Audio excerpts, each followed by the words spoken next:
नमस्कार. ऐका हो ऐका यामध्ये आज आपण पाहणार आहोत ईडी. पहा की अगदी ग्रामपंचायतची निवडणूक असेल किंवा अगदी मित्रामित्रातील गप्पा असतील, त्यामध्ये सहज वापरलं जातं, तुझ्यावरती ईडीची चौकशी त्या ठिकाणी लावू का.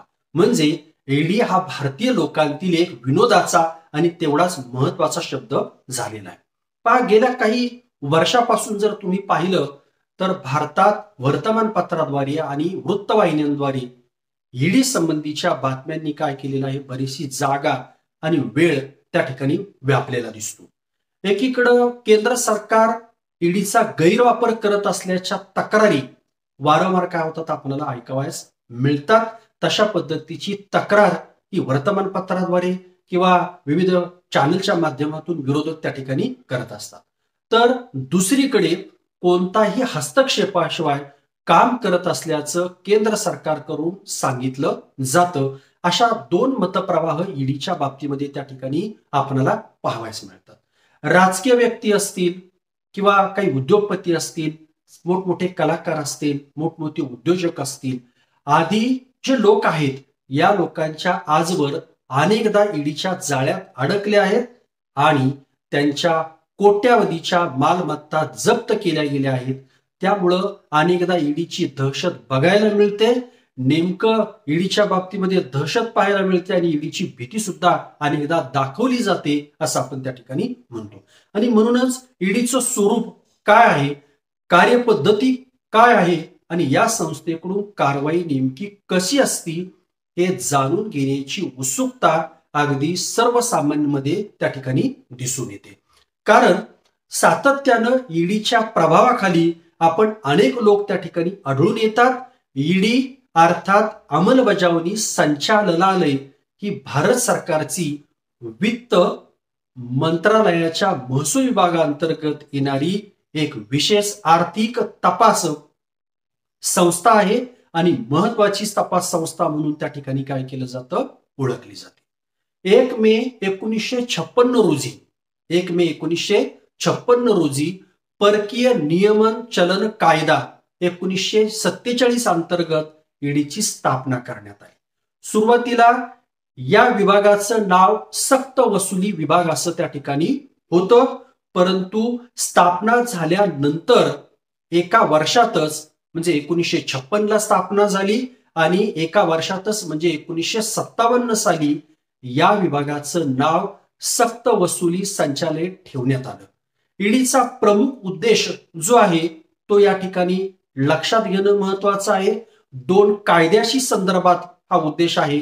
पहिला कायदा म्हणजे परकीय चलन व्यवस्थापन कायदा हा त्या ठिकाणी महत्वाचा मानला जातो. 1999 साली की त्या ठिकाणी फॉरेन एक्सचेंज मॅनेजमेंट ऍक्ट जो मानला जातो आणि दुसरा कायदा म्हणजे काळा पैसा प्रतिबंधक कायदा. बऱ्याच वेळेला आपण काळ्या पैशाची चर्चा करतो. ब्लॅक मनी प्रिव्हेंटेशन असं ज्याला म्हटलं जातं ऍक्ट जो आहे, या दोन्ही कायद्याअंतर्गत जे गुन्हे दाखल केले जातात त्यांची प्रामुख्यानं चौकशी करणं, त्याबाबत अंमलबजावणी करणं हा ईडीचा प्रमुख हेतू त्या ठिकाणी आहे. म्हणजे आपण काळ्या पैशाच्या बाबतीमध्ये अनेकदा त्या ठिकाणी पाहतो. याशिवाय परदेशी मालमत्ता जर भारतीय लोकांची असेल, त्याचं काही प्रकरण असेल, मनी लॉन्ड्रिंग हा शब्द आपण त्या ठिकाणी अर्थ असतो, किंवा भारतातील काहींची बेहिशोबी जर मालमत्ता असेल तर आदींची चौकशी त्या ठिकाणी केली जाते. भारतात भ्रष्टाचार कमी करण्याच्या दृष्टीनं या संस्थेने उचललेली पावलं अत्यंत महत्वपूर्ण ठरतात. कारण ईडीच्या भीतीपायी का होईना कुठंतरी या मालमत्तेची नोंद ही होताना दिसून येते. एक विशेष आर्थिक तपास संस्था आहे जी महसूल विभाग, वित्त मंत्रालय आणि भारत सरकारच्या अंतर्गत त्या ठिकाणी येते. या ईडीचं जे मुख्यालय आहे हे मुख्यालय नवी दिल्लीमध्ये असून मुंबई, त्याचबरोबर चेन्नई, चंदीगड, कोलकाता आणि दिल्ली या ठिकाणी 5 प्रादेशिक कार्यालयामार्फत काम त्या ठिकाणी चालतं. कामकाजाच्या दृष्टिकोनातून हे 5 स्वतंत्र विभाग त्या ठिकाणी केलेले आहेत.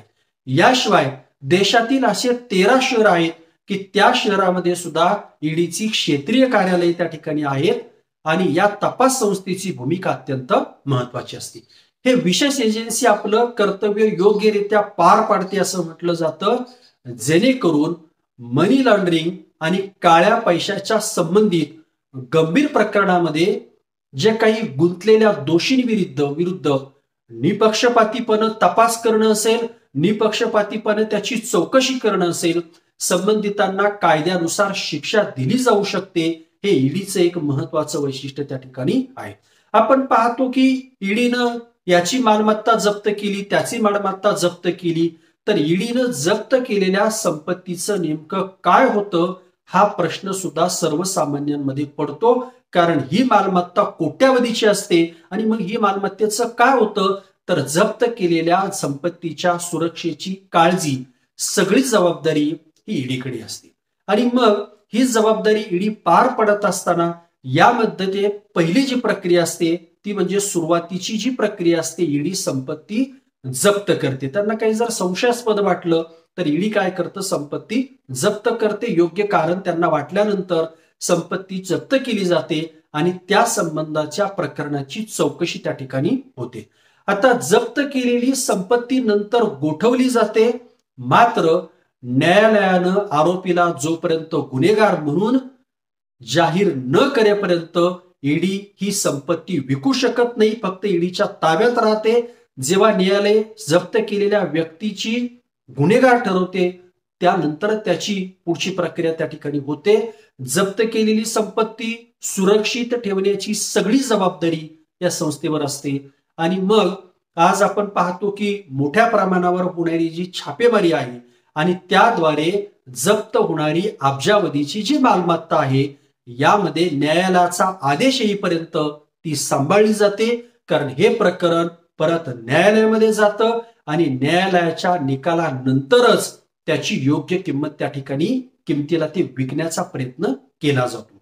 अर्थात हे केव्हा होतं की न्यायालय त्या संपत्ती मालकाला दोषी ठरवतं. अर्थात ही संपत्ती देखील अतिशय मोठी असते.